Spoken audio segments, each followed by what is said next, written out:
Hello hi అండి అందరికీ. ఈరోజైతే సింపుల్గా అండ్ టేస్టీగా మిగిలిపోయిన రైస్ని ఎలా చేయాలో చూపిస్తాను. నైట్ మిగిలిపోతుంది కదండి, ఒకవేళ రైస్ ఎక్కువ చేసుకున్న తర్వాత ఒకవేళ మిగిలిపోయింది అనుకోండి, ఒక నిమ్మకాయ సైజ్ అంత చింతపండు పెట్టుకొని, అంటే మన రైస్కి తగ్గట్టు అనమాట. నాకైతే ఈ రైసు మిగిలిందనమాట నైటు. ఈ రైస్కి వచ్చేసి నేను చిన్న నిమ్మకాయ సైజ్ అంతా చింతపండు నానబెట్టేసుకున్నాను. ఆ అన్నం చల్లారి పెట్టుకొని, వేడిగా ఉండింది అనుకోండి, అన్నం బాగా చల్లారి పెట్టుకునేసి ఒక గిన్నెలో వేసుకొని చల్లారి పెట్టుకునేసి తర్వాత ఒక నిమ్మకాయ సైజ్ అంతా చింతపండు తీసేసుకున్నాను అనమాట. ఈ రైస్కి నాకు ఈ రైస్కి అయితే సరిపోతుంది. అది బాగా ఒక 5-10 మినిట్స్ నానబెట్టేసి బాగా చిక్కగా మనం దాన్ని చింతపండుది గొజ్జంతా తీసేసుకోవాలి.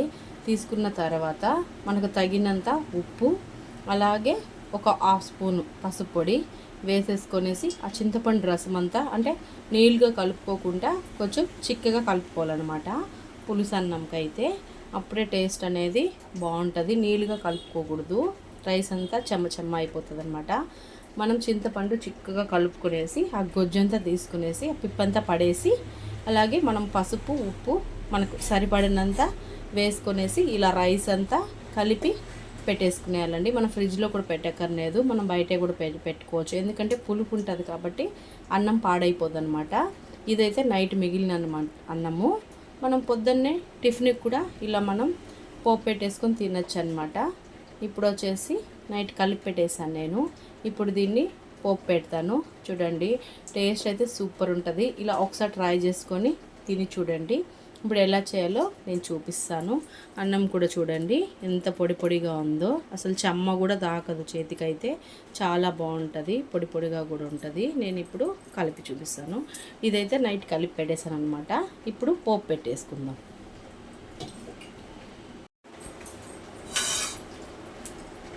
ఇప్పుడు బాండలు పెట్టుకొని స్టవ్ ఆన్ చేసుకోవాలి. స్టవ్ ఆన్ చేసిన తర్వాత మనకు సరిపడా ఆయిల్ పోసుకోవాలి. ఒక 3 స్పూన్స్ కూడా సరిపోతుంది ఆయిల్ ఈ రైస్కి అయితే.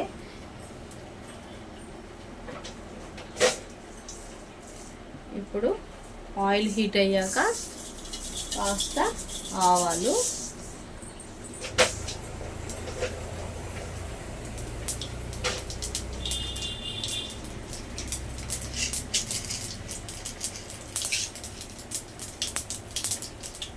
ఆవాలంతా బాగా నీట్గా వేయించుకోవాలి.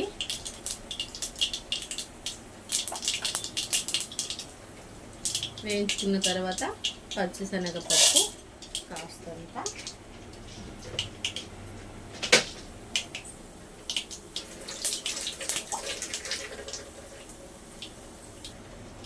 ఇప్పుడు పచ్చెనగపప్పు వేసాను కదండి, కాస్త ఉద్దిపప్పు కూడా.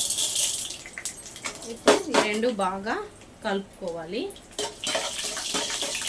దూరగా వేయించుకోవాలండి ఇవి.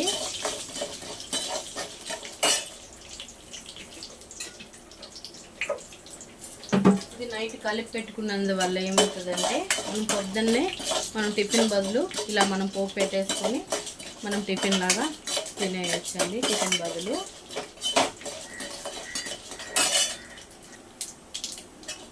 ఇలా మనం దూరగా వేయించుకున్న తర్వాత దీంట్లోకి వచ్చేసి ఒక 2-3 పచ్చిమిరపకాయలు తీసేసుకొని ఇలా దబ్బగా కట్ చేసుకోవాలి.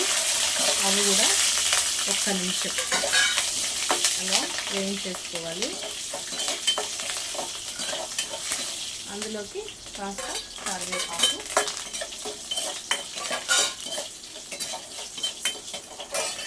ఇప్పుడు వచ్చేసి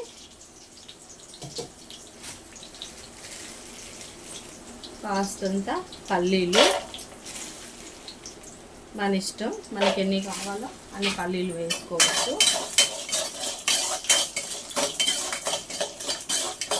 ఇప్పుడు పల్లీలు కూడా కొంచెం దూరగా వేయించుకోవాలి.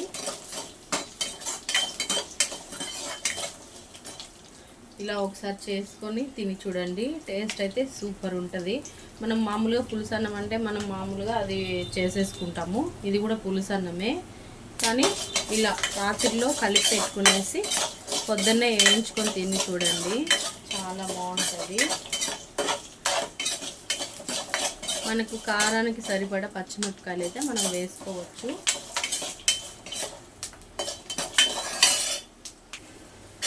చూడండి పల్లీలు కూడా నీట్గా వేగిపోయినాయి. ఇప్పుడు ఈ రైస్ అనేది దీంట్లో వేసేస్తున్నాము. చూడండి అసలు చెమ్మ కూడా లేదు, గిన్నె అనేది నీట్గా ఉంటుంది. రైస్ కూడా అసలు పొడి పొడిగా ఉంటుంది, టేస్ట్ కూడా అలానే ఉంటుందండి.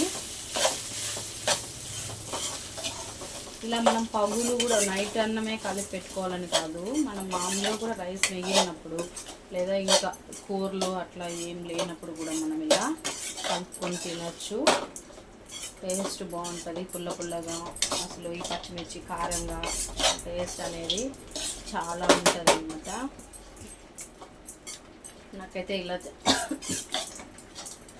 నాకైతే ఇలా చేసుకొని తినడం ఇష్టము. నేను నైట్లోనే కలిపి పెట్టేస్తాను. దీంట్లోకి వచ్చేసి లాస్ట్గా ఫైనల్గా కొంచెం కొత్తిమీర వేసుకోవాలి.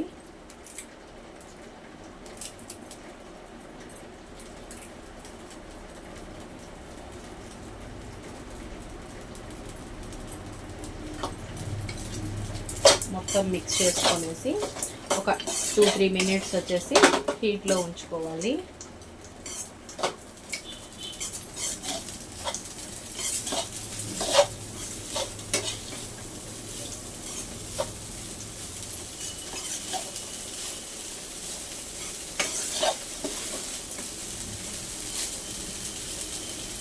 అంటే మనం పులుపుకి తగ్గట్టుగా వేసుకోవచ్చండి చింతపండు అనేది. రైస్ చూసుకొని అలాగే మనం చింతపండు కూడా రైస్ని బట్టి మనం చింతపండు వేసుకోవాలండి. నాకు ఈ రైస్కి అయితే చిన్న నిమ్మకాయ సైజు ఉంది, చింతపండు అయితే సరిపోయింది. ఎక్కువ ఉంటే ఇంకొంచెం చింతపండు యాడ్ చేసుకుంటే సరిపోతుంది. ఉప్పు పసుపు అంతేనండి, సింపుల్ టేస్టీగా అయిపోతుంది రైస్ అనేది. పొద్దున్నే మనం మామూలుగా టిఫిన్లో సూపర్గా ఉంటుంది. ఇలా చేసి పెట్టుకుంటే కూడా సింపుల్గా కూడా అయిపోతుందండి.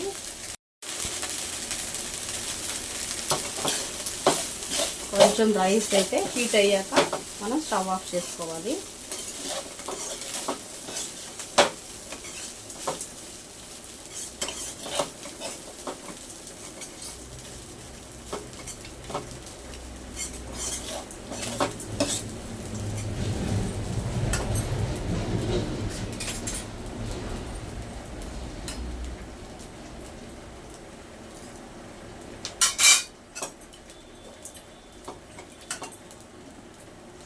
ఇప్పుడైతే కాస్త సాల్ట్ అనేది యాడ్ చేసుకుందాము, సరిపోలేదు కాబట్టి కొద్దిగా. ఇదే కదండి, సాల్ట్ కూడా వేసుకున్నాను. కొంచెం సరిపోకపోతే మనం వేసుకోవచ్చు. ఇలా ఒకసారి మిక్స్ చేసి అన్నం అంతా బాగా హీట్ అయ్యాక స్టవ్ ఆఫ్ చేసుకోవడమే.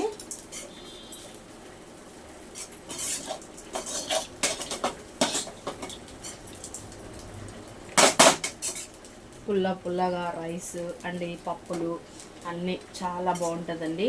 ఇలా అయితే ఒకసారి చేసుకొని తిని చూడండి, సూపర్ టేస్ట్ ఉంటుంది. రైస్ అయితే నచ్చినట్టయితే లైక్ చేయండి, షేర్ చేయండి, కామెంట్ చేయండి.